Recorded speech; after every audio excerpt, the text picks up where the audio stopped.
कांग्रेस प्रभारी सुखजिंदर सिंह रंधावा ने अलवर के तिजारा में मस्जिद गुरुद्वारा को नासूर बताने वाले बीजेपी नेता के खिलाफ कानूनी कार्रवाई नहीं करने पर बीजेपी को घेरा है। श्रीगंगानगर के श्रीकरणपुर में एक जनसभा को संबोधित करते हुए रंधावा ने कहा कि बीजेपी ने गुरुद्वारा और मस्जिद को नासूर बताने वाले भाजपा नेता को महज निष्कासित कर इतिश्री कर ली, जबकि उसके खिलाफ एफआईआर दर्ज कर कड़ी कानूनी कार्रवाई की जानी चाहिए थी।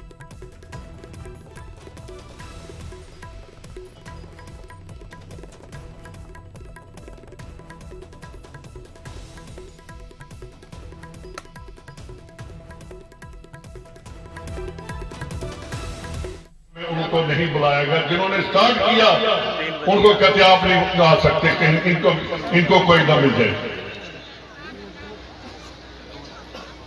कुलदीप ने कहा कि वहां तिजारा में कोई एमएलए बोल कर गया कि जो गुरुद्वारे हैं वो नसूर बन चुके हैं। तो प्रदेश में भी सरकार बदली है, इसका एहसास लोगों को होने लगा है। अब आपको राजधानी जयपुर में अवैध मीट की दुकानें नहीं दिखेंगी। इसके लिए प्रशासन ने बड़े स्तर पर अभियान चलाया है। खुले में मीट बेचने वालों के खिलाफ तेजी से कार्रवाई की जा रही है। देखिए इसी पर हमारी एक खास रिपोर्ट।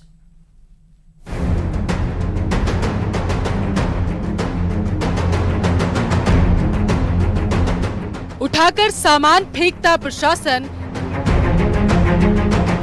इधर उधर भागते लोग। ये नजारा राजधानी जयपुर का है, जहां नई सरकार ने नया फरमान जारी किया और इस कार्रवाई से साफ संदेश दिया गया है कि अब सभी को नियमों से ही चलना होगा। खुले में मीट का कारोबार नहीं चलेगा। प्रशासन की इस कार्रवाई से मीट कारोबारियों में हड़कंप मचा है। नगर निगम की टीम लगातार कार्रवाई करते हुए अवैध बूचड़खानों को बंद करवा रही, साथ ही दुकानों को सीज भी किया जा रहा। निगम की इस कार्रवाई का लोगों ने स्वागत किया। नगर निगम वाले जो आए दिन देखने को कहते हैं कि मांस की अवैध दुकानें खुल रखी है, ये लोग बाग खुले में जो व्यापार कर रहे हैं 30-40 फुट के ऊपर इन्होंने मांस के रूप से सजा के रख रखा है। आने जाने वाले राहगीरों को परेशानी होती है, आवारा पशु घूमते रहते हैं। जब सुबह हम निकलते हैं तो देखते हैं कि मांस के लोथड़े पड़े होते हैं। हिंसक हो रहे हैं, गंदगी खुले में फेंकी जा रही है। इससे आमजन इतने त्रस्त हो गए हैं और नगर निगम और इन्होंने जो मुहिम चलाई है, हम ये चाहते हैं कि वो रेगुलर इस तरह की मुहिम चले और इस तरह से ये जो अवैध बूचड़खाने हैं वो तुरंत प्रभाव से बंद हो। अवैध मीट को लेके जो परेशानियां आम जनता को सहनी पड़ रही है, जो आवारे कुत्ते जो रास्ते चलते बच्चों को काट लेते हैं, पास में स्कूल जहाँ पे प्रदर्शनी लगा के मीट का कारोबार किया जा रहा है, उस पर जो कार्रवाई की जा रही है वो यथावत जारी रहे और आगे भी हम इस कार्य की सराहना करते हैं। राजस्थान गवर्नमेंट ऐसे कार्य आगे भी करती रहे। मैंने विकास समिति के लेटर पे कई बार इनको लिख के दिया है। खिरनी फाटक के ऊपर खुले में मीट काटते हैं, कियोस्क बनी हुई है, कियोस्क के पीछे काटते हैं, गंदगी हो रही है, वहाँ से बीमारियाँ हो रही है। निगम ने झोटवाड़ा, सांगानेर, विद्याधर नगर में सबसे पहले एक्शन लिया।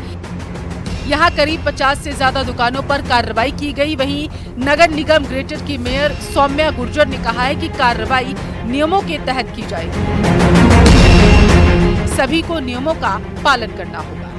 अवैध मीट की दुकान की अगर बातें आप करते हैं तो नियम विरुद्ध अगर ग्रेटर नगर निगम के अंदर कुछ भी अगर काम किए जाएंगे तो उनके खिलाफ कड़ी से कड़ी कार्रवाई की जाएगी।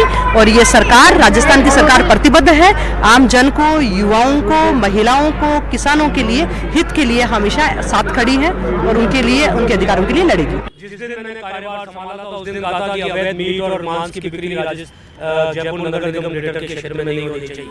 लेकिन जिस प्रकार का एक पॉलिटिकल संरक्षण इन सब लोगों को प्राप्त था, वो समय अब गया और आप देखेंगे कि अवैध मीट की दुकानें, अवैध मांस की दुकानें, बूचड़खाने, ये सब समाप्त होंगे। अतिक्रमण के ऊपर भी हम रोक लगाएंगे। हमारा दृष्टिकोण मानवीय है। हम स्ट्रीट वेंडर्स को तंग नहीं करना चाहते, पर आम जन को भी किसी प्रकार की परेशानी नहीं हो, ये सरकार के नाते और नगर निगम के नाते हमारी महत्वपूर्ण। हालांकि निगम ने मांस बेचने के लिए नियम भी बनाए हुए हैं, साथ ही इस काम के लिए लाइसेंस भी दिए जाते हैं। हेरिटेज नगर निगम में 115 और ग्रेटर नगर निगम ने केवल 200 दुकानों को ही मीट बेचने का लाइसेंस जारी किया था। जिसके तहत जिन दुकानों को लाइसेंस दिए जाते हैं उनके 50 मीटर के दायरे में धार्मिक स्थल और शिक्षण संस्थान नहीं होना चाहिए।